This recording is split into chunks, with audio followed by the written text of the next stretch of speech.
예, 하나님께서 우리에게 주신 말씀은 요한복음 2장 23절에서 25절까지 말씀입니다. 요한복음 2장 23절에서 25절까지 말씀을 제가 봉독해 올리겠습니다. 6월절에 예수께서 예루살렘에 계시니 많은 사람이 그의 행하시는 표적을 보고 그의 이름을 믿었으나 예수는 그의 몸을 그들에게 의탁하지 아니하셨으니 이는 친히 모든 사람을 아심이요 또 사람에 대하여 누구의 증언도 받으실 필요가 없었으니 이는 그가 친히 사람의 속에 있는 것을 아셨음이니라. 아멘. 네, 믿을 수 있는 사람이 되라는 것이 아니라 참되게 믿고 의지하는 사람이 되라는 것입니다 라는 제목으로 말씀을 전하도록 하겠습니다. 신앙인들에게 전하는 단골 메시지 중 하나를 이렇게 뽑아보면 하나님께서 믿고 마음껏 쓰실 수 있는 그런 신실한 종이 되자라는 어떤 그런 메시지이지요. 근데 이 메시지가 들을 때는 참 취지도 좋습니다. 듣기에도 매우 훌륭한 메시지인 것 같습니다. 근데 계속 듣다 보면 의구심이 생겨요. 어떤 의구심이 생기냐면요. 근데 세상에 진짜 그런 사람이 있을까 싶은 겁니다. 남이야 모른다 치면 나는 어떤 사람일까요? 나는 하나님께서 무엇이든지 믿고 맡기실 수 있는, 하나님께서 신뢰할 수 있는 정말 그런 사람일 수 있을까요? 자, 여러분이 하나님의 입장이 되었다고 한번 가정해 보시기 바랍니다. 일을 하나 계획을 했는데 이 일을 누구한테 맡기시겠습니까? 보이지도 않고 소리도 내지 않고 만질 수도 없는 하나님의 일. 성경에는 상급을 준다고 하셨지만 인간의 입장으로 보면 대가로 뭘 받을지도 모르고 혹시나 못 받을지도 모르는 것 같기도 하고 지금 당장 인간에게는 손해가 날 것 같고 희생해야 되고 고난과 역경이 열릴 수도 있는 이 하나님의 일을 여러분이 만약에 하나님이시라면 그 일을 누구에게 맡기시겠습니까? 이 사람이라면 신뢰할 수 있어 이렇게 확신할 수 있는 그런 사람이 있으신가요? 아마 찾기가 불가능에 가까울 정도로 어려우실 겁니다. 예전에 교회 일을 맡겨드려다 보니까요, 성도님들께서 두 가지 형태로 이제 반응을 하시는데요. 먼저는 일을 맡기면 일을 맡는 반응을 보이는 분들입니다. 근데 이제 그분들이 어떻게 반응을 하시냐면, 일을 맡기면, 잘 알았습니다. 이렇게 하고 이제 맡아 가십니다. 그런데 맡아만 가지고 가고 찰피를 미루면서 안 하는 겁니다. 그리고 또 잘 맡아는 가는데 시키는 사람이 원하는 대로가 아니라 자기가 원하는 대로 일을 하는 겁니다. 또 할 능력이 없어서 이제 안 맡겨드리려고 했는데 아닙니다. 제가 할 수 있습니다. 그리고 가져가서 일을 망쳐놓는 겁니다. 그리고 해서는 안 되는 분인데 자신이 하겠다고 그 일을 가져가서 일도 망치고 이 일을 돕는 사람들까지 다 시험에 들게 해서 교회를 떠나가게까지도 만드는 그런 분들이 있는 겁니다. 다음은 일을 안 하려는 반응을 보이는 분들이었는데요. 능력도 있고 일도 잘하는데 이게 좀 뭔가를 부탁하려고 하면 온갖 핑계를 대고 절대 하지 않는 그런 분이 있습니다.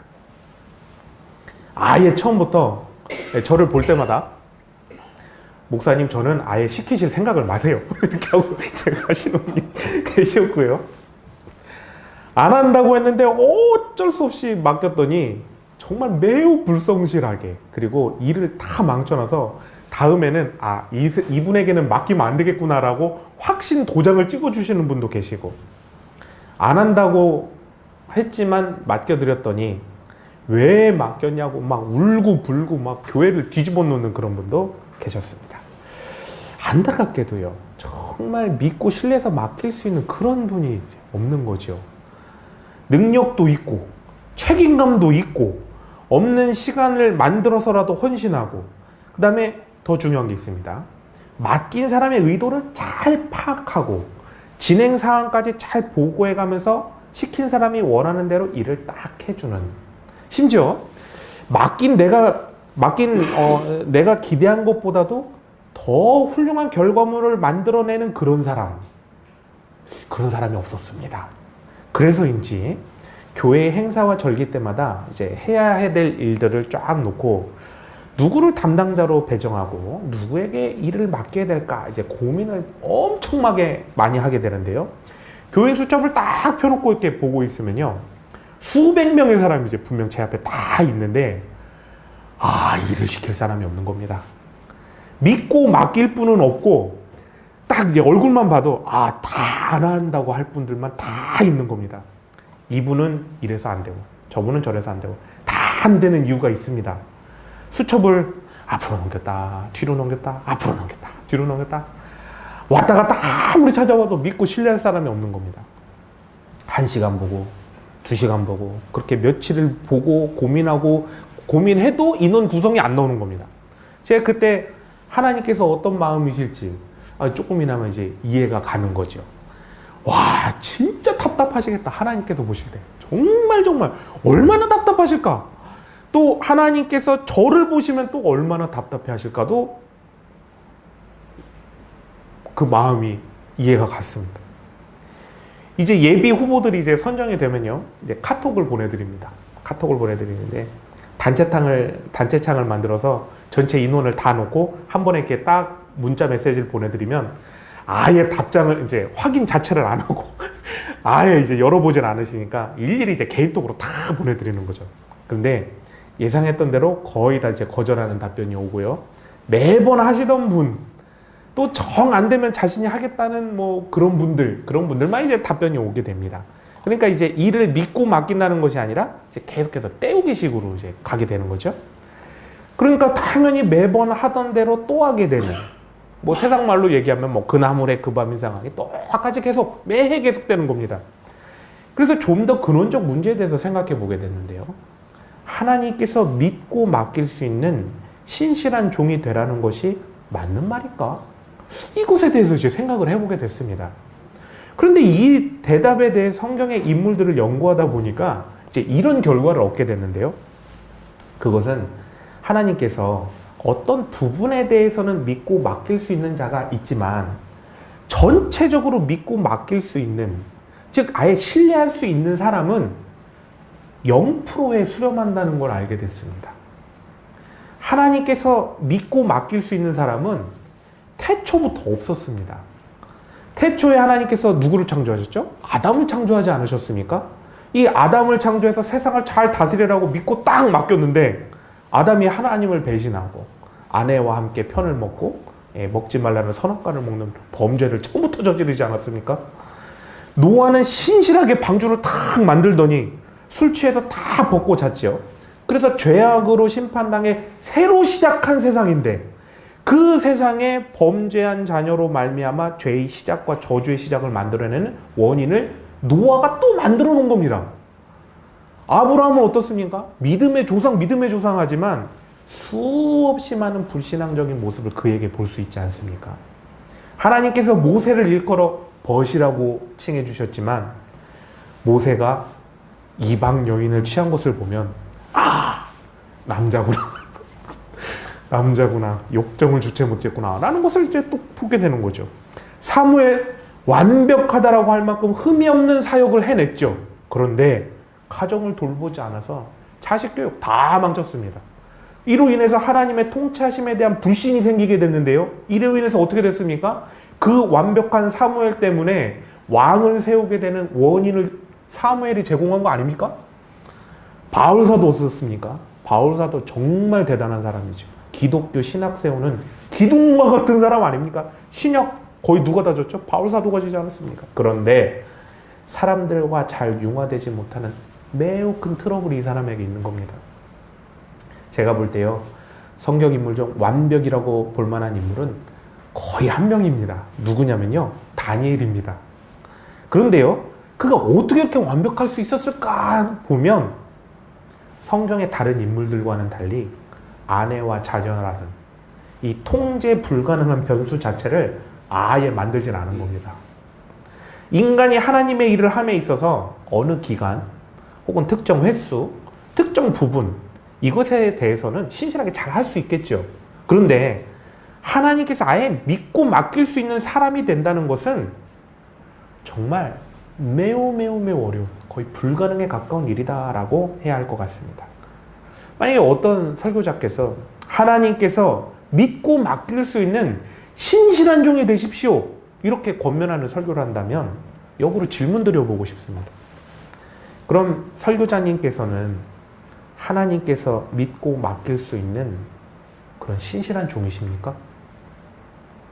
저는 그 설교자님도 아주 원론적인 그런 설교를 하는 것이지 제가 하나님께서 신뢰할 수 있는 종이 된 것처럼 당신들도 하나님께서 신뢰할 수 있는 종이 되십시오라고 촉구하는 설교를 하는 것은 아니라고 생각합니다.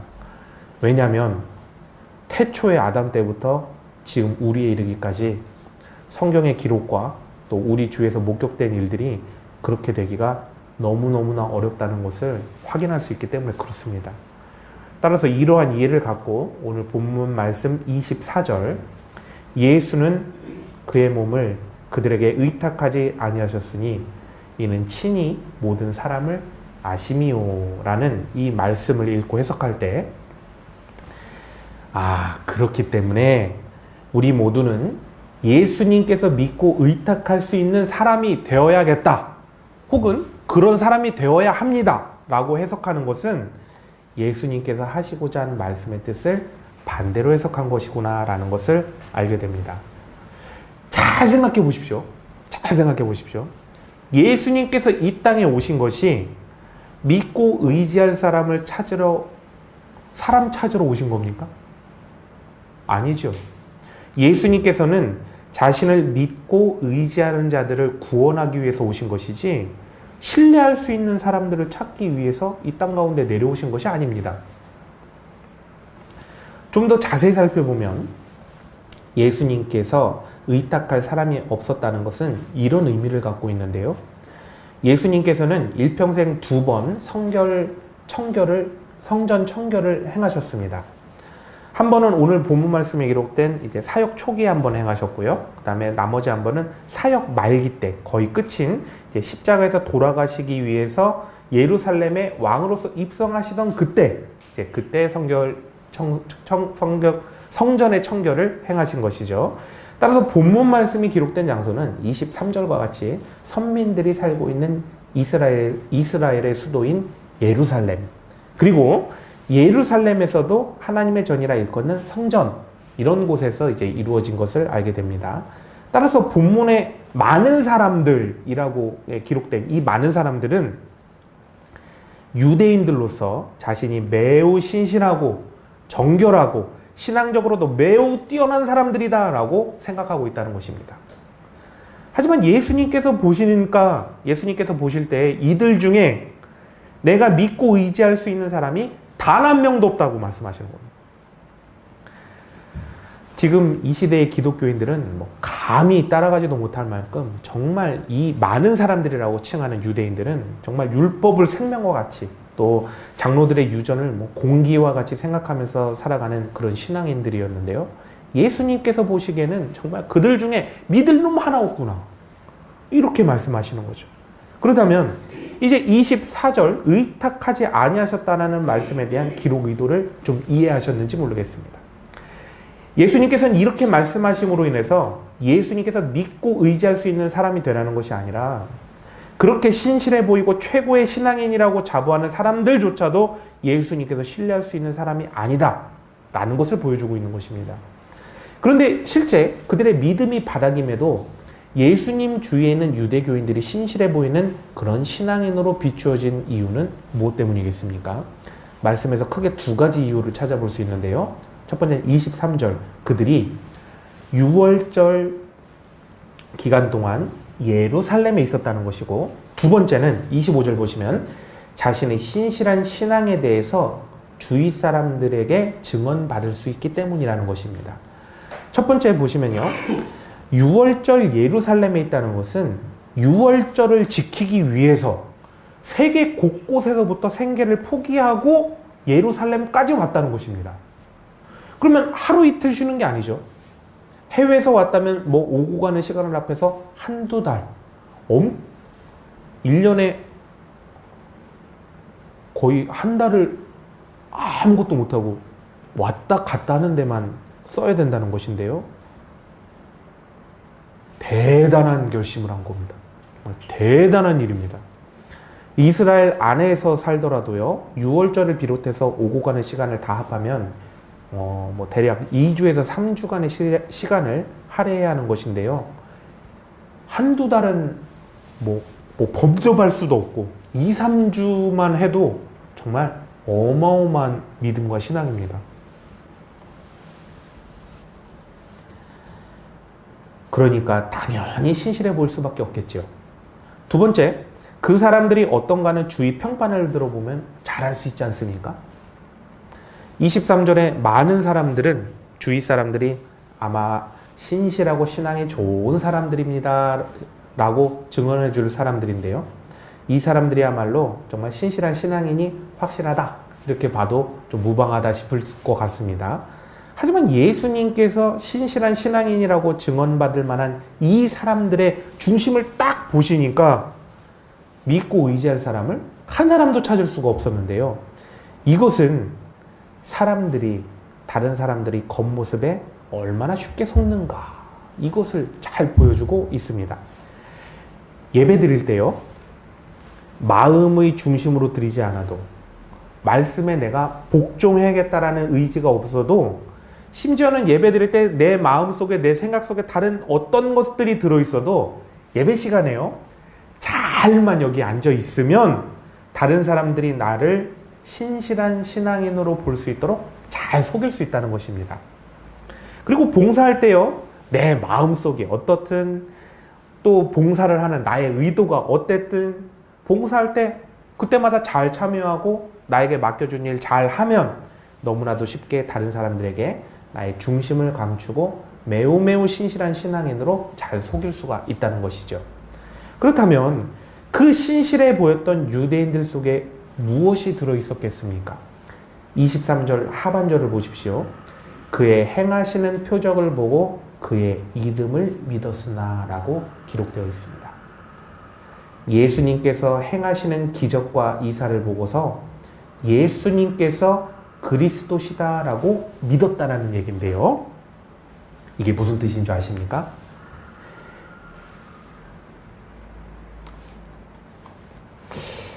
예수님께서 행하시는 기적과 이사를 보고 예수님께서 내가 원하는 것 들어주지는 않으실까? 나에게 콩고물 좀 떨어지는 건 없을까? 전부 다 이렇게 바라보고 있었다는 겁니다. 그 수많은 사람들.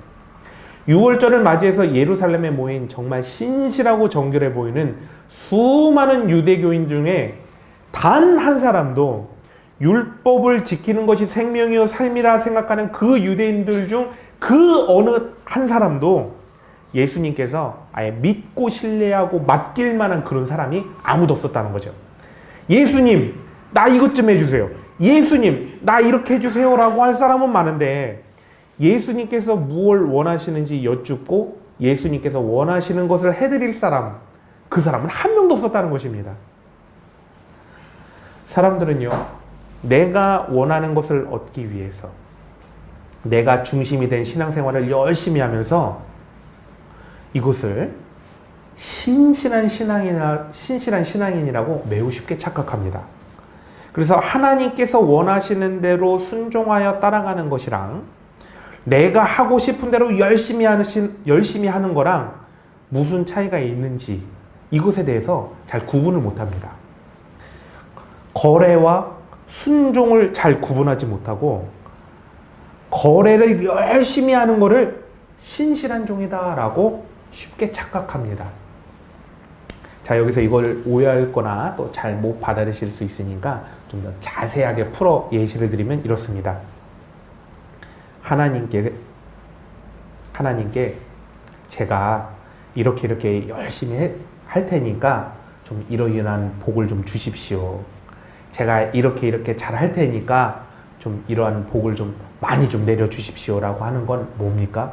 거래지요. 그러나 하나님은 거래하는 분이 아닙니다. 그냥 우리를 책임져 주시는 아버지시죠. 그냥 믿고 달라고 하면 됩니다. 하나님 그냥 이거 좀 주세요. 뭐 해줄 테니까 뭐 해주세요가 아니라 그냥 아버지한테 가서 아버지 제가 뭐 해드릴 테니까 뭐 좀 해주십시오. 그렇게 하나요? 아니죠. 아버지 뭐 좀 주세요. 똑같습니다. 하나님께는 그냥 믿고 달라고 하면 되는 겁니다.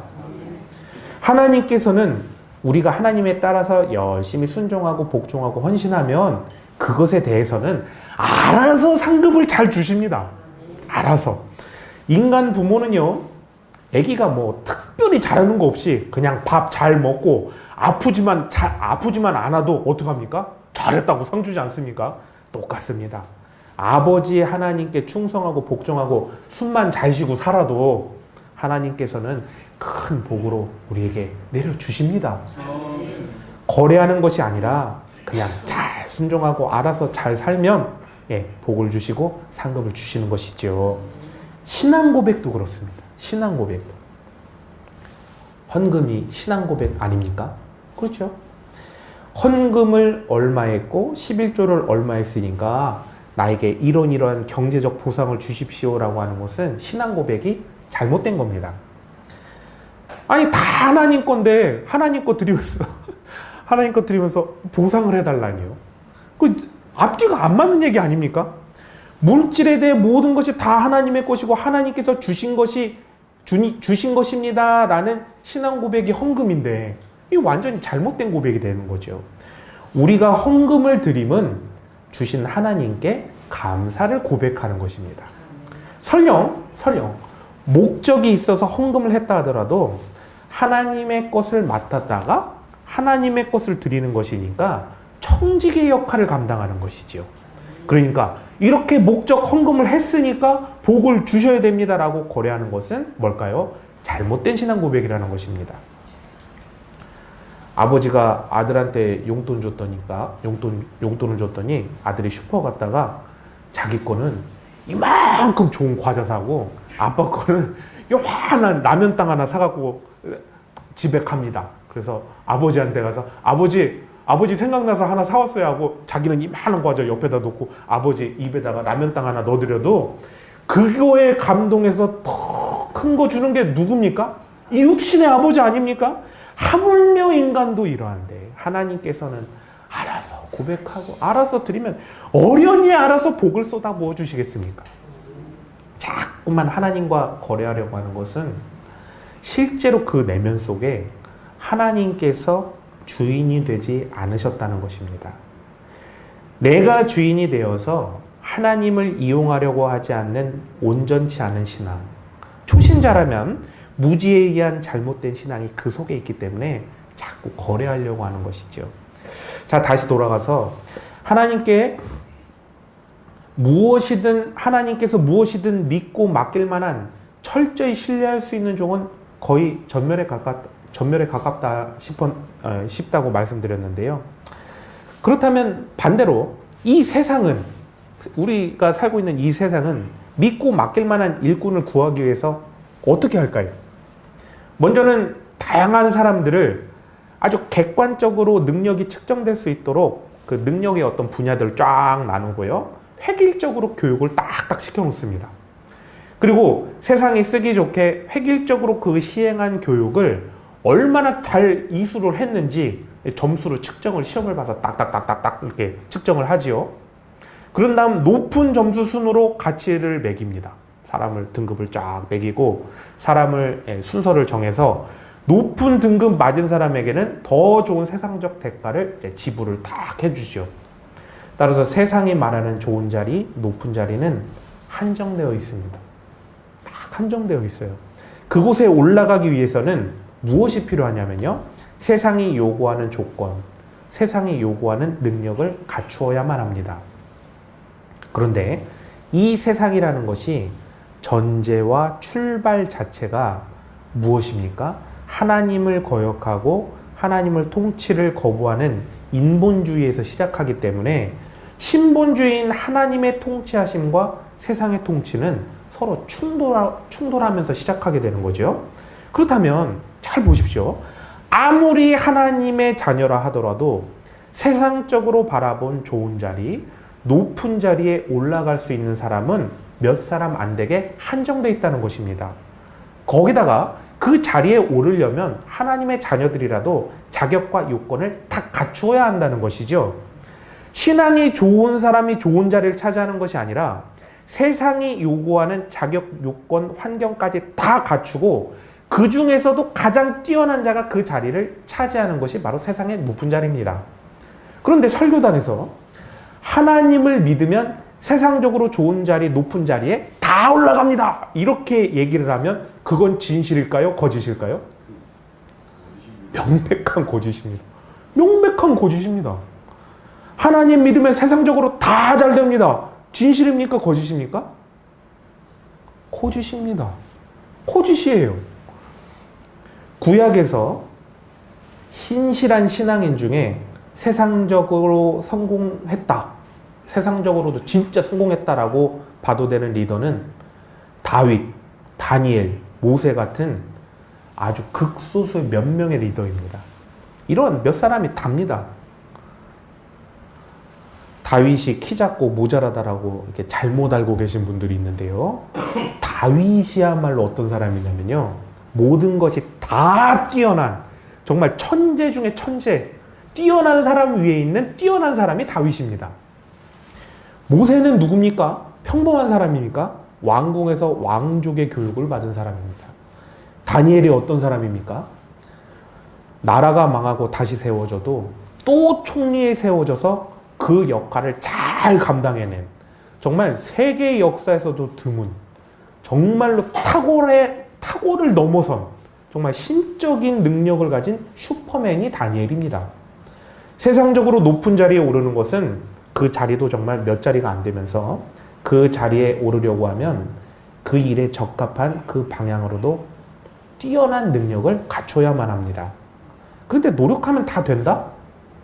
하나님께서 다 그 길을 열어주신다? 아닙니다. 아니에요. 그건 세상적인 시선과 가치관으로 하나님의 세계관을 일그러뜨려 버린 표현입니다. 잘못된 표현이라는 거예요. 신앙인은요, 이 세계를 세상적인 시각이 아니라 하나님의 말씀으로 바라보고 살아가야 되는 것이죠. 하나님께서는 모든 인간을 아주 다양하게 창조하셨습니다. 다양한 능력, 다양한 기질을 주셨다는 것이죠. 그래서 사람은 하나님의 인도하심을 받아 각자의 자리에서 자신의 역할을 잘 감당하도록 하나님께서 만들어 놓으셨습니다. 그런데 하나님께서 창조하신 대로 자기의 자리를 잘 찾아가는 것, 이것이 바로 성공하는 것이고 바로 이것이 성통하는 것입니다. 세상적으로 좋은 몇 개 안 되는 자리에 오르는 것을 기독교에서 성공이라고 말한다면 그건 틀린 겁니다. 진짜 틀린 겁니다. 세상적으로 높은 자리에 올라간 것은 수고했습니다. 정말 열심히 노력하셨네요. 축하드립니다라고 표현해야 되는 것입니다. 그리고 설령 대통령이 되었더라도 하나님 뜻에 반하고 있으면 당신은 실패한 사람입니다 라고 말해야 되는 것이고요. 세상적으로 가장 미천한 직업으로 보일지라도 하나님께서 이끄시는 대로 순종하고 오늘도 그 자리에서 하나님 앞에 바로 서 있는 자라면 우리는 그 사람들에게 성공하셨습니다 라고 말씀을 해야 되는 겁니다. 교회와 성도는 하나님께 순종하는 그 삶에 충성하는, 소명에 충성하는 성도에게 당신은 정말로 성공한 인생입니다 라고 말해줘야 되고, 그 사람을 정말로 축하해줘야 되고 이들을 아주 자랑스럽게 얘기해줘야 됩니다. 어떤 분들은 이런 질문을 하시죠. 하나님께서 우리나라 발전에 큰 영향력을 끼친 위대한 정치가, 사업가, 교육가를 왜 하나님의 종들을 사용하지 않고 왜 믿지 않는 자, 우상 섬기는 자를 사용하셨습니까? 이런 질문을 하십니다. 자, 그런데 이 질문 자체의 의도를 한번 잘 생각해 보십시오. 이 질문은요, 기독교적인 질문이 아니라 매우 세상적인 질문입니다. 하나님께서 세상적인 성공을 위해서 왜 하나님의 종들을 사용하지 않으십니까? 라고 묻는 질문이기 때문에 그렇습니다. 지금 세상에 성공했는지 안 했는지 한번 잘 보십시오. 우리가 잘 먹고 잘 살게 된 것 너무너무나 감사한 일입니다. 그런데 우리가 지금 이렇게 잘 먹고 잘 살게 되니까 신앙인들 어떻게 되었습니까? 우리의 자녀들의 신앙인이 학교에서 몇 프로입니까? 3%입니다. 3%. 예전 영광교회에서 북지구 장구치 가면 여기 100명이면 막 수도 없이 모였던 그 아이들이 학교에서 100명 있으면 3명밖에 없습니다. 수많은 성도들이 정신이 다 돈에 찌들어 버렸어요. 그냥 뭐만 생각하면 교회에 있는 모든 것도 세상적 가치관으로 평가합니다. 수많은 성도들이 지금 신앙을 다 버리면서 그냥 세상으로 다 나가고 있지 않습니까? 우리나라의 경제적 성공은 분명히 하나님께서 내려주신 복이 맞습니다. 그러나 세상적인 성공은 맞는데 신앙의 성공입니다라고 말할 수가 없어요. 그렇지 않습니까? 이게 신앙적 성공을 이룬 겁니까? 주님의 종이라고 하면서 주님께서 저를 통해 무엇을 하시길 원하십니까? 라고 하나님의 뜻을 묻고 하나님께서 쓰시고자 하는 대로 쓰임받는 것을 성공이라고 하나님께 영광 올려드리는 것이라고 잘 생각하지 않는 것입니다. 세상이 말하는 성공대로 우리들의 자녀들이 세상적인 성공을 거두고 세상의 성공이라고 말하는 그 자리에 오르는 것을 기독교인들도 성공이라고 얘기하고 또 하나님께 영광 올려드리는 것이라고 생각한다는 것입니다. 이러한 인식이 뭡니까? 매우 비신앙적이기도 하고 심지어는 매우 불신앙적이기도 한 것입니다. 세상적인 성공은 공부 잘하고 세상적 스펙이 높으면 잘 됩니다. 그런데 공부하고 스펙 쌓으려면 공부만 해야 되지 않습니까? 그럼 인성이 바로 자라겠습니까? 근데 얘들이 그러면 그렇게 기도를 하면 본인이 사명받아서 하는 게 아니라 부모가 그렇게 공부를 막 시켜서 한다면 이 친구가 신앙이 제대로 박히기를 하겠습니까? 기도를 한번 제대로 해보기를 하겠습니까? 말씀을 한번 제대로 읽어서 묵상을 하겠습니까? 하나님 뜻이 무엇인지 한 번이라도 여쭤를 보겠습니까? 그런데요, 부모가 이렇게 자식들을 신앙 다 등지게 하고 세상에서 성공을 막 강요해서 결국 학생 때 기도 한 번 안 하고 말씀 묵상 한 번 안 해본 자녀들이 부모를 떠나서 세상의 성공의 자리에 딱 오르도록 하면 그것이 무엇이겠습니까? 하나님께서 믿고 맡길 수 있는 종을 키워낸 것이 아닙니다.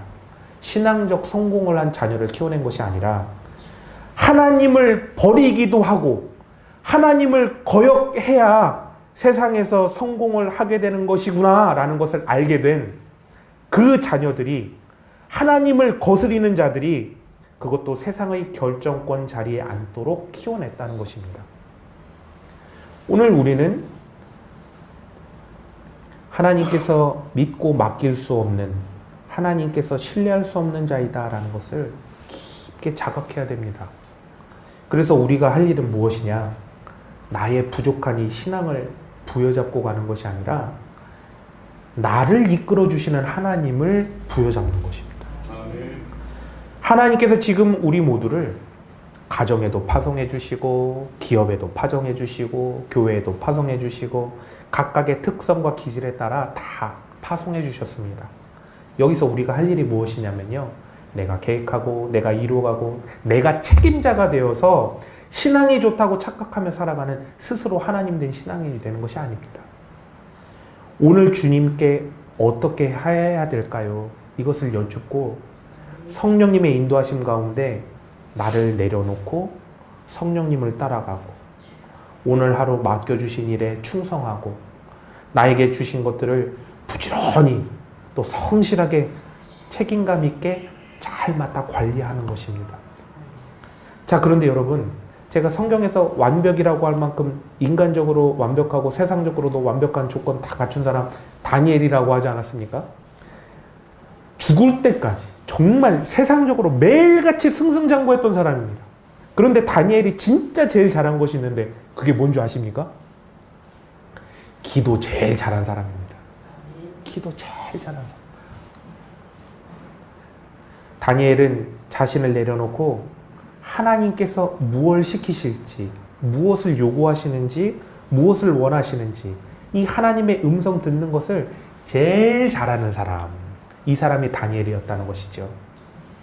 다니엘 스스로는 하나님께서 믿고 신뢰할 수 있는 자가 되는 것이 아니라 바로 하나님을 누구보다도 더 믿고 누구보다도 더 하나님을 잘 따라가려고 발버둥친 사람, 그 사람이 바로 다니엘이었다는 것입니다. 그런데 오늘 우리가 자신을 내려놓고 하나님을 믿고 의지하는 자가 되려고 하는 것은 자신의 큰 착각을 벗어나야만 하는 일이자 매우 큰 압박을 견뎌내야만 합니다. 무슨 말이냐면요, 내가 하나님의 신실한 종이라는 착각을 벗어나야 하는 이 영적인 눈을 떠야 되는 일이면서도 하나님의 종이니까 맡겨주신 것은 열심히 하되 하나님께서 결과를 주신다는 것을 믿고 받아들여야 된다는, 내가 결과를 내는 것이 아니라 하나님께서 결과를 내어주신다는 이 큰 압박을 견뎌내야만 합니다. 근데 나를 내려놓고 하나님을 믿는 것, 하나님께서 주신 결과를 내가 받아들여야 된다는 것, 이것이 정말 큰 압박을 견뎌내야만 하는 일인 것이죠. 그런데요, 나의 책임자는 내가 아닙니다. 나의 책임자는 누굽니까? 하나님이십니다. 나의 책임자는 하나님이십니다. 무거운 짐을 맡겨드리는 것이 주님의 뜻이고 결과를 맡겨드리는 것이 주님의 뜻이고 책임져 주시겠다는 주님을 믿고 의지하는 것이 바로 주님의 뜻이라는 거죠. 자, 이제 하나님을 믿고 따른다는 것의 마지막 한 가지를 말씀드리겠습니다. 하나님께서는 나의 책임자도 되시지만 하나님께서는 다른 모든 하나님의 자녀들의 책임자이시기도 합니다. 하나님께서는 나를 책임지시려고 친아들의 생명을 나에게 주셨는데요, 또 나와 같이 모든 다른 하나님의 자녀들을 위해서도 친아들의 생명을 다 주셨다는 것입니다. 우리 모두는 하나님을 믿고 따르는 데까지 하는 자들이지 결과를 내는 자들이 아니지 않습니까? 그렇다면 직원들이 열심히 하도록 그 과정까지 최선을 다하는 거지, 결과는 하나님이 책임져 주시고 하나님이 주신다는 것입니다. 아무리 내 자녀라도 순간순간 키우는 그 과정에 최선을 다하는 것이지, 내 자녀는 사실 내 게 아닙니다. 하나님 것이죠. 내 자녀를 책임지고 결과를 주시는 분, 결국 그를 만들어 가시는 분은 하나님이십니다. 그래서 믿고 따르면, 하나님을 믿고 따르면, 진짜 믿고 따르면 하나님께서 책임져 주시고 결과를 주시기 때문에 우리의 짐은 가벼워집니다. 그리고 평안을 누릴 수 있는 것입니다. 그리고 진짜 하나님을 믿으면 하나님께서 하실 것이기 때문에, 가장 좋은 것을 가장 좋은 때 주실 것이기 때문에 기대가 생기고 소망이 생기게 됩니다. 하나님께서 함께하는 시간들이 기뻐지고 감사함이 우리 입에서 고백되게 되어지는 것입니다. 사랑하는 성도 여러분, 예수님께서는 이 자리에 여러분을 책임자로 부르신 것이 아닙니다. 예수님께서 책임져 주실 것이니까 여러분은 각자의 자리에서 성령님을 따라 믿음으로 잘 따라가라고 불러주신 것입니다. 자, 이제 가정에서도 직장에서도 사업장에서도 교회에서도 내가 아닌 하나님의 사랑받는 자녀로, 내가 아닌 하나님의 신실한 종으로, 내가 아닌 하나님의 청지기로 하나님의 뜻을 이루어 가시는, 하나님께서 복 주시는 자녀, 하나님께서 형통케 하시는 자녀, 하나님께서 성공하게 하시는 신앙인이 다 되시길 예수님의 이름으로 축복합니다. 우리 542장 구주예수 의지함이 찬양하시면서 우리 다 같이 기도의 자리로 나가시겠습니다.